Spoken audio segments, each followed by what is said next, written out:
Joprojām turpinās arī šodien parakstīšanās pret koku izciršanu Imantā un pret krematoriju būvēšanu. Jā, pat Lietuva Imantā šodien cilvēki turpina nākt un parakstīties.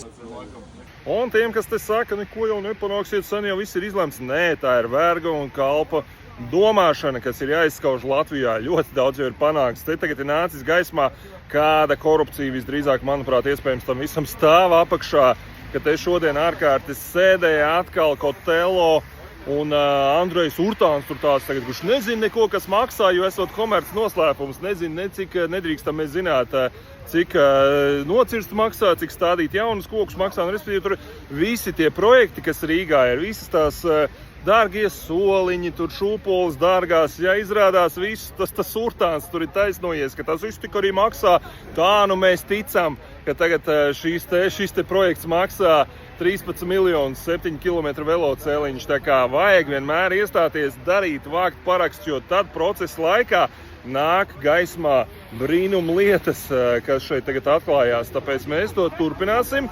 Pilnīgi noteikti. Nu, iesakam arī pārējiem pievienoties. Tagad jau visi ZZS pat tagad runā, ka nevajag kokus cirst un vispārēji. Tieši tāds arī notiek. Mēs esam opozīcijas partijas, kuras iestāsies pret šo te visu. Nevis kā Verga Kalpa gēniem apveltītie, oi, noliektu galviņu tur, jā, nu neko jau mēs nevaram, viss jau pa vēlu, nokavēts jau kas tur. Tāda domāšana Latvijā kā reiz ir jāizskauž. Rīktīgi gāžu lietas. Mani sauc Rudolfs Brēmens, pievienojieties šim te profilam un nāciet vēl parakstīties šodien vismaz līdz 8 šeit būsim Anniņu Muižas bulvārī 40, tā te pat pie Rimī.